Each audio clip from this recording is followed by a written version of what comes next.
Let's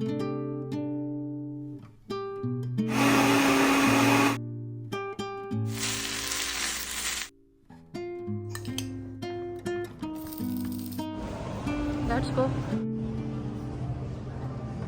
जैसे ये देखो वाइट,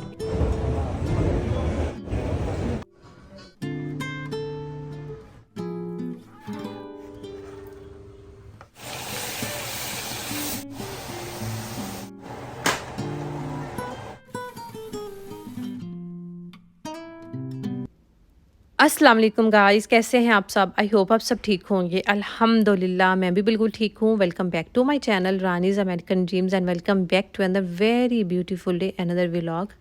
ज़िंदगी में चाहे कितना ही बड़ा टर्निंग पॉइंट क्यों ना आ जाए, ज़िंदगी खूबसूरत है और इसको अपने खूबसूरत रिश्तों के साथ खूबसूरत तरीके से ही जीना चाहिए। इसलिए मैं आज भी बोलूँगी वेरी ब्यूटीफुल डे।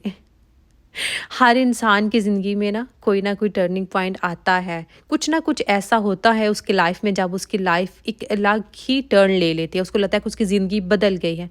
किसी की ज़िंदगी बहुत जल्दी इस मुकाम पर आ जाती है और किसी को कोई आज़माइश या कोई भी ऐसी चीज़ बर्दाश्त करनी पड़ती है एक मैच्योर एज के बाद या एक लाइफ अपनी गुजारने के बाद। और मेरी ज़िंदगी ने टर्न लिया 5 माह पहले। मैंने फिर व्लॉग्स अपलोड करना बंद कर दिए बिकॉज़ 2-3 माह के लिए तो मैं उस चीज़ को एक्सेप्ट ही नहीं कर पाई। वो चीज़ शायद मेरे साथ थी, पिछले 1-2 साल से थी मेरी ज़िंदगी में, बट वही है ना कि हमें लगता है कि नहीं, हमारे साथ ऐसा नहीं हो सकता। हमने तो कभी कुछ ऐसा किसी के साथ बुरा नहीं किया, क्योंकि ऐसा होता है ना, कहते हैं कि जब आप किसी के साथ बुरा करते हो तो फिर आपके साथ भी कुछ ना कुछ ऐसा होता है जो आपको पूरी ज़िंदगी बर्दाश्त करना पड़ता है। तो अगर मैं देखूँ तो मुझे नहीं लगता कि मेरी वजह से कभी किसी का नुकसान हुआ हो या मैंने कोई जानबूझकर कभी किसी की दिल आज़ारी की हो। तो मुझे समझ नहीं आता था कि लाइक मेरे साथ ऐसा हो सकता है, वो एक्सेप्टेंस नहीं थी। लेकिन जब वो चीज़ को एक्सेप्ट किया, 2 माह लग गए मुझे उस चीज़ को। मैंने कैसे एक्सेप्ट किया, अभी तक भी एक्सेप्ट कर पाई हूँ कि नहीं, मेरा मेंटल स्टेट क्या था और इस वक़्त मैं किस मेंटल स्टेट पे हूँ। ये एक अलग टॉपिक है, इस पे मैं किसी दिन लेट्स गो सेपरेट से वीडियो बनाऊँगी। लेकिन आज मैं बात करना चाहती हूँ उस टर्निंग पॉइंट के बारे में। तो और उस टर्निंग पॉइंट से पहले मैं एक बात कहना चाहूँगी, मे बी आप लोग भी उससे मुत्फ़िक करें। मैंने सुना था कि अगर खुदा ना ख़ास्ता औलाद की ज़िंदगी में माँ-बाप को कुछ हो जाए, तो औलाद ना कभी उस गम से निकल आती है, उस तकलीफ़ को या उस आज़माइश को भूल जाती है। 24 घंटे शायद उस दुःख में, उस तकलीफ़ में नहीं रहती, बिकॉज़ अपने आगे अपनी फैमिली स्टार्ट हो जाती है, औलाद की भी अपने उसकी शादी हो जाती है, उसके आगे औलाद होती है। तो वो फिर उसमें इतना मगन हो जाता है अपनी रोज़मर्रा की ज़िंदगी में कि शायद माँ-बाप का दुःख उसे 24 घंटे उसके साथ नहीं रहता। माँ-बाप याद आते हैं, ये तो कहना ही गलत है कि माँ-बाप आप कभी भी भूल सकते हैं। इवन कि मुझे याद है कि जो मेरी नानी थीं, इतनी एज की थी माशाल्लाह, लेकिन वो भी अक्सर बैठी अपनी माँ को याद कर रही होती थी। तो याद तो फिर सभी करते हैं, लेकिन शायद उस तरह से वो ट्रिगर नहीं करता, उस तरह से वो आपकी ज़िंदगी में हावी नहीं होता, आपके दिलो-दिमाग में उस तरह से हाँ हावी जी। नहीं होता वो दुःख। लेकिन खुदा ना ख़ास्ता मैं कहती हूँ अल्लाह ताला किसी दुश्मन को भी औलाद की आज़माइश ना दिखाए, बिकॉज़ औलाद की आज़माइश एक ऐसी आज़माइश है ना, जो हर लम्हा आपको इतनी तकलीफ़ देती है। आप हँसते हैं, आप मुस्कुराते हैं, आप एक नॉर्मल लाइफ़ गुज़ारते हैं, लेकिन आपको उस औलाद के लिए तकलीफ़ हो रही होती है। जो आपकी औलाद तकलीफ़ में होती है ना, आपको उसको देख के आपको उसको तकलीफ़ होती है।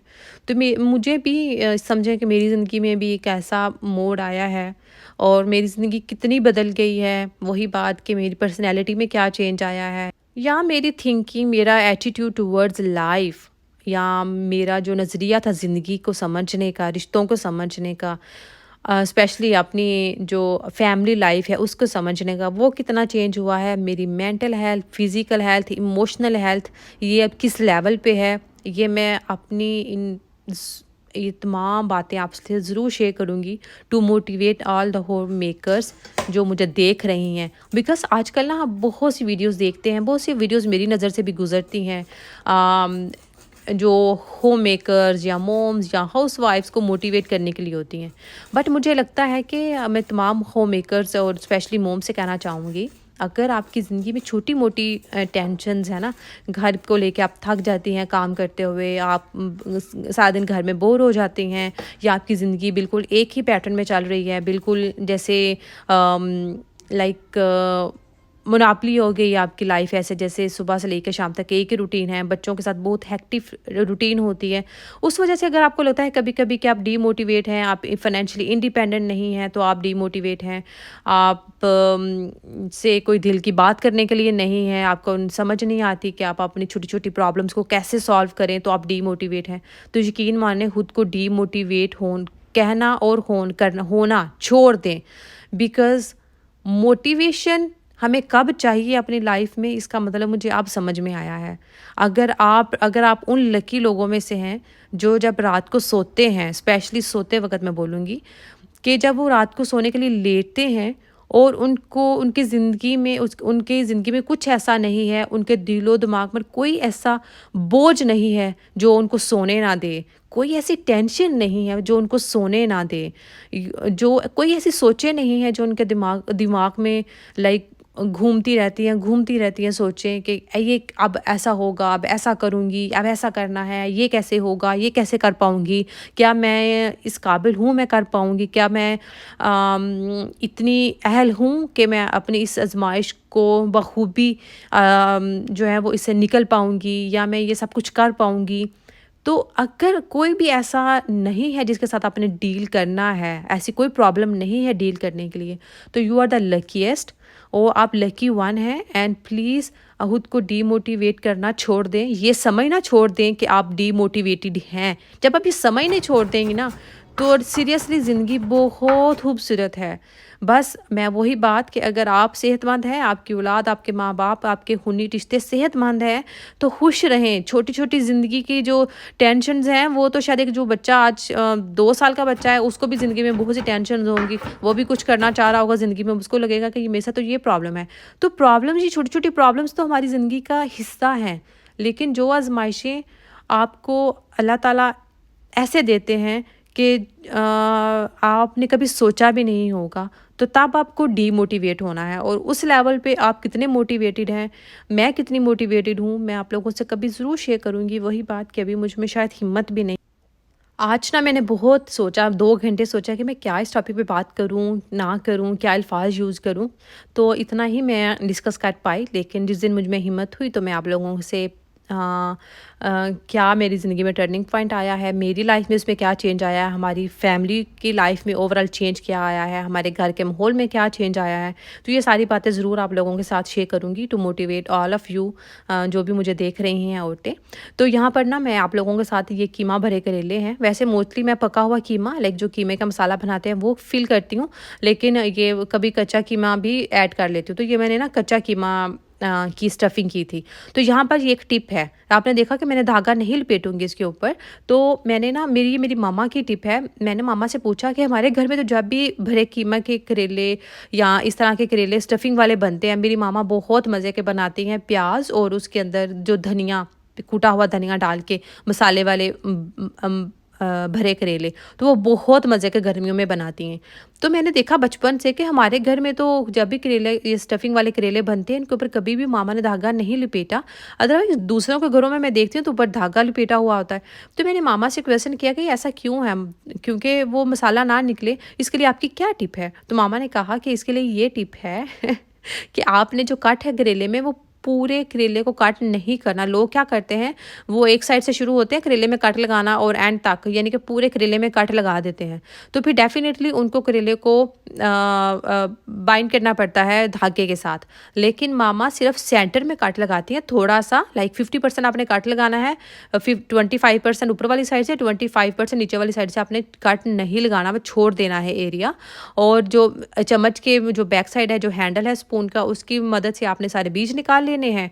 और उसके बाद जो भी स्टफिंग है वो आप कर सकते हैं इजीली फिंगर के साथ या फिर चम्मच के साथ। तो मैंने देखा 2 चम्मच मैंने इसमें कीमा भरा है। 3 चम्मच भी भर सकती थी, लेकिन मुझे इतनी क्वांटिटी में ही फिलिंग करनी थी।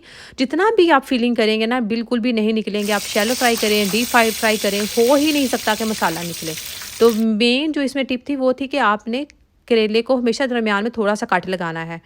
तो आज मैंने कच्चे कीमा जो है वो करेलों में भरा था, और अब मैं कीमे का मसाला बना रही थी। तो थोड़ा-सा मैंने जिंजर और गार्लिक को चॉप किया था, हल्का-सा उनको ब्राउन कर लिया, और उसके बाद ये जो लेफ़्ट ओवर कीमे का मसाला था वो भी मैंने ऐड कर दिया, और उसमें फ्रेश कीमा ऐड करके इसको अच्छे से 15-20 मिनट कुक करूँगी, ताकि इसका सारा पानी भी जो निकलेगा कीमे का वो भी खुश्क हो जाएगा, कीमे की स्मेल भी ख़त्म हो जाएगी। इसमें मैं थोड़ा-सा और एक्स्ट्रा जिंजर गार्लिक पेस्ट भी ऐड करूँगी। जितना जिंजर गार्लिक पेस्ट हो ना कीमे में, उतना ही मज़े का बनता है। तो अगर आप इस स्टेज पे मसाले डालना चाहें, पहले प्याज और टमाटर वगैरह ऐड करने से पहले, तो आप डाल सकते हैं। कीमे की अच्छी सी बनाई हो गई है। मैंने 2 मीडियम अनियन लिए थे, उनको स्लाइस किया। 3 टमाटर, क्योंकि टमाटर की खटास कीमे में बहुत मज़े की लगती है। थोड़ी सी ग्रीन चिली अभी ऐड कर दूँगी, थोड़ी सी ग्रीन चिलीज़ गार्निशिंग के लिए बाद में यूज़ करूँगी। तो मैंने ना टमाटर और प्याज, अभी मैंने नमक मिर्च वगैरह ऐड नहीं की, जितने भी मसाले हैं। तो मैंने टमाटर प्याज मसालों से पहले इसलिए ऐड कर दिए हैं बिकॉज़ अली को ना बहुत क्रंची टोमेटोज़ एंड बहुत क्रंचीज अनियंस नहीं अच्छे लगते हैं। मुझे क्रंची अच्छे लगते हैं, लेकिन फिर हस्बैंड के लिए बना रही हूँ इतने दिल से, तो फिर उनकी ही विश के अकॉर्डिंग बनाऊँगी ना। तो इसलिए मैंने पहले टमाटर और प्याज थोड़े से 2 मिनट के लिए सौते कर लिए थे। उसके बाद बेसिक मसाले, और ना हमेशा करेलों में मैं कुटा हुआ ज़ीरा, कुटा हुआ धनिया डालती हूँ, नमक, हल्दी और लाल मिर्च, ये बेसिक मसाले होते हैं। कुटा हुआ धनिया और कुटा हुआ ज़ीरा बहुत मज़े का टेस्ट देता है करेलों में। तो अब इसके ऊपर बस ना मैंने करेले डाल दिए और इनको दम पे रख दूँगी, और एंड पे हम थोड़ा-सा लेमन जूस स्प्रिंकल करेंगे। और दोपहर के टाइम ये बनाए थे, साथ में आप कच्ची लस्सी बनाएँ या दही की लस्सी बनाएँ, और लस्सी लाज़मी बनाई करेलों के साथ, बहुत मज़े की लगती है। गरम-गरम फुलके हों, उसके ऊपर थोड़ा-सा बटर लगाया हो। वैसे तो तंदूर की रोटी अच्छी लगती है, गाँव में तो हम तंदूर की रोटी खाते तो बहुत मज़े की लगती थी। तो अभी मेरे पास टाइम नहीं था, वरना मैं तंदूरी रोटी घर में बना लेती। तो मैंने सिंपल फुलके ही बनाए थे। अली के लिए बटर लगा देती हूँ, और बस आधा लेमन जो है वो गार्निशिंग के लिए यूज़ कर लूँगी, हाफ़ लेमन जो है वो स्क्वीज़ कर दूँगी। बहुत मज़े के खट्टे-खट्टे ये कीमे के करेले भरे हुए कीमा करेले बनते हैं। ज़रूर इसको ट्राई कीजिएगा, इस रेसिपी को। आई होप सो आप लोगों को ये टिप अच्छी लगी हो। प्लीज़ जब नेक्स्ट टाइम आप करेले भर के फ्राई करें, तो ये वाली टिप ज़रूर यूज़ कीजिएगा। कभी भी आपको धागे की ज़रूरत नहीं पड़ेगी। और प्लीज़ मुझे और मेरी फैमिली को, स्पेशली मेरी बेटियों को, अपनी दुआओं में बहुत ज़्यादा दुआओं में याद रखिएगा। हमें हमेशा हँसते मुस्कुराते और हेल्दी रहने की दुआ दीजिएगा। अल्लाह ताला आपको भी आपके घरों में आबाद रखे, हँसता मुस्कुराता रखे, आपके बच्चों की आपको सारी खुशियाँ देखना नसीब करे। ऐसे खुश रहें। मिलते हैं नेक्स्ट व्लॉग में, तब तक अल्लाह हाफ़िज़।